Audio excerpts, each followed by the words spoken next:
Good morning, students. So now this is your business studies class. As today again we are discussing the last topic of this chapter, chapter number 4, authority, responsibility and accountability. So as yesterday we had discussed that the concept of delegation of authority, its importance and principles. So today we will discuss the concept of centralization and decentralization of authority and the difference between delegation and decentralization of authority. So first of all we will discuss that what is centralization.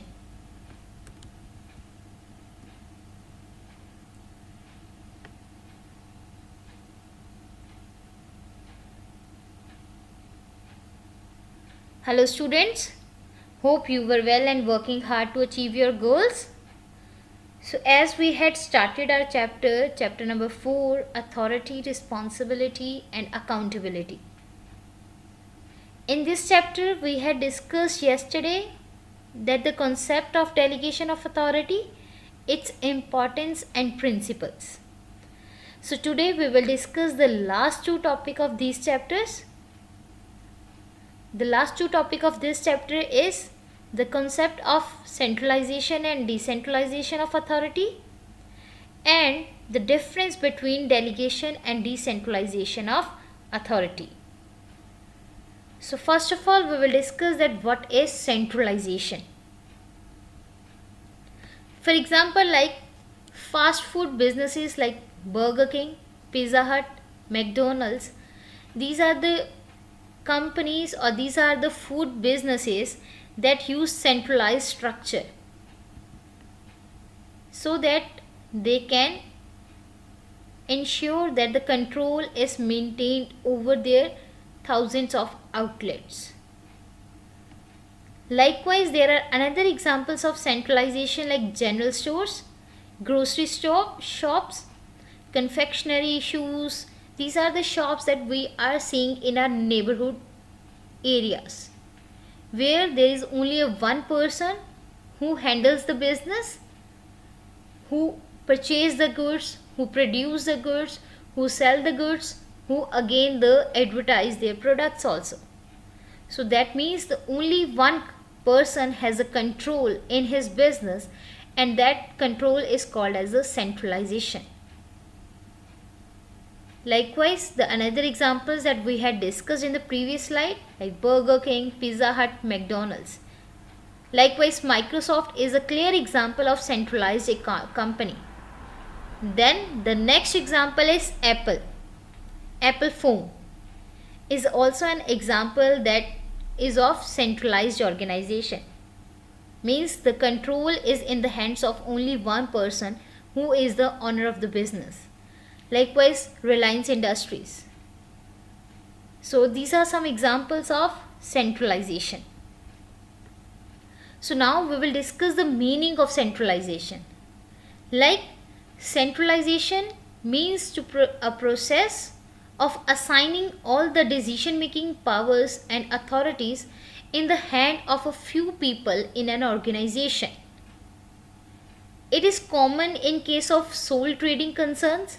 Sole trading concern means where there is only one person who has a control over his business, like shops that we are seeing in our surroundings like groceries, cosmetics, shoes, clothes. These are the examples where the business is started, operated and controlled by a single person, and this is called as a centralization. So now we will discuss the definition of centralization. So this definition is given by Louis A. Allen. He says that centralization is systematic and consistent reservation of authority at central points within an organization. So now the next one is decentralization, means opposite to the centralization. Now there is not the control is in the hand of only one person, and that is called as a decentralization. Like in this diagram, you can see that first of all there is a control in the hands of A. He is delegated his control to the next line 1, 2 and 3. Then the first person is delegated his authority to the another persons. Likewise in this you can see that. But in the centralized economy, you can see that there is only one person who has a control of various activities or on the various persons. So this is the difference between a centralized and decentralized. So now we will discuss the examples of decentralization. For example, like Subway, Johnson and Johnson's, Reliance Industries, Starbucks, Well, Kraft Foods. Means these are the companies that use decentralization in their business activities. First of all, when the Reliance Industries started their business, they used centralization. But now the Reliance Industries deals in various products lines like oil, then in communications also, in the groceries also. So they have now used the decentralization. So in this way, now the Reliance Industries is an example of decentralized economy. Likewise, the another example of decentralization is Coca-Cola. It is a decentralized organizational structure and where they use the other persons and they have delegated the authority to the other persons. Likewise, the another example of decentralization is hotel chains. They are particularly keen on using decentralized structures in their business. They have managers, after that they have employees, they have various departments, and each department has one manager who has a control of their department. So in this way, decentralization is used in a hotel business also. So now we will discuss the meaning of decentralization. So simply we can say that decentralization is a process of delegation of authority to the employees belonging to all levels and departments in a business concern. In simple words, we can say that delegation means that assigning the authority and responsibility to the workers in an organization so that efficiency and effectiveness is achieved and to ensure the smooth functioning of a business. So now we will discuss the importance of decentralization. So in the importance of decentralization, we have points like develops initiative among subordinates, develops managerial talent for future, quick decision making, relief for top management, facilitates growth and better control. So now we will discuss these points in detail. So first of all, the first point is develops initiative among employees or among subordinates. Like in Reliance Industries, Tata Groups, the authority is divided among their managers, superiors and then to employees. In this way, the employees get motivated and take initiative also to work in a better way so that they can get promotion, they were getting the higher position in their company. So decentralization provides the lower level management to take appropriate and relative decisions and relevant decisions for the betterment and development of the organization. It helps in increasing the confidence in the employees also. Then the second one is develops managerial talent for the future. Like in this process, the different employees are assigned their task, and if they were working in their efficiency and they were provided or they were working with their skills, competency, their experience, then that means they were increasing or they were developing their talent, and this talent is helping in providing the better future in time. They were getting promotion, they were getting higher salary packages in the organization. That means they were doing the betterment for their future. Next one is quick decision making. So quick decision making is only possible when the decentralization is followed in the business. Like in COVID-19, if the manager has authority, he can take decisions to produce more or less items in a factory according to the demand. So in this way, decisions are taken at a fast speed. Otherwise, firstly, he has to go to the top management, and then this problem is discussed with the boss, and after that the decisions are finalized. Means much time is consumed in this way. So decentralization is helpful in the quick decision making. It helps the manager in taking decisions without waiting for the instructions or orders of the superiors. Then the third one is relief for top management.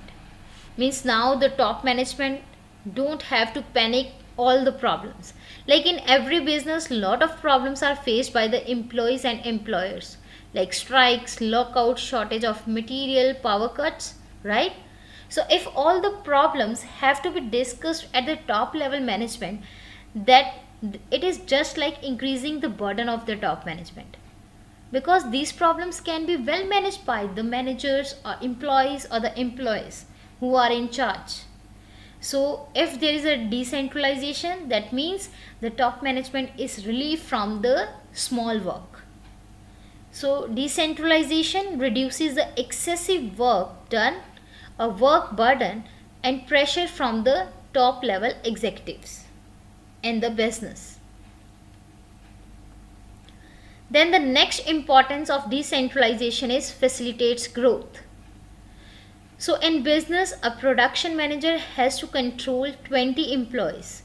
So he has better control on the activities, which leads to better work and leads to growth and development of the business. Likewise, a finance manager, marketing manager, purchase manager can give their work with efficiency and effectiveness.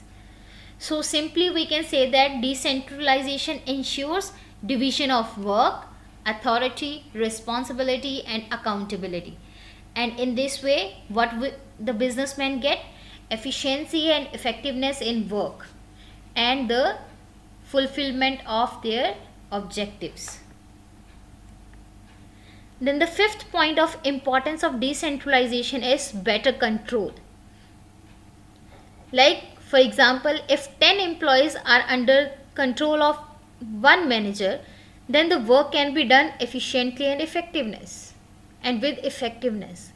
But if in a business where there are 100 employees and all have to report to boss, then the chances of errors, laziness, shock workers should be increased.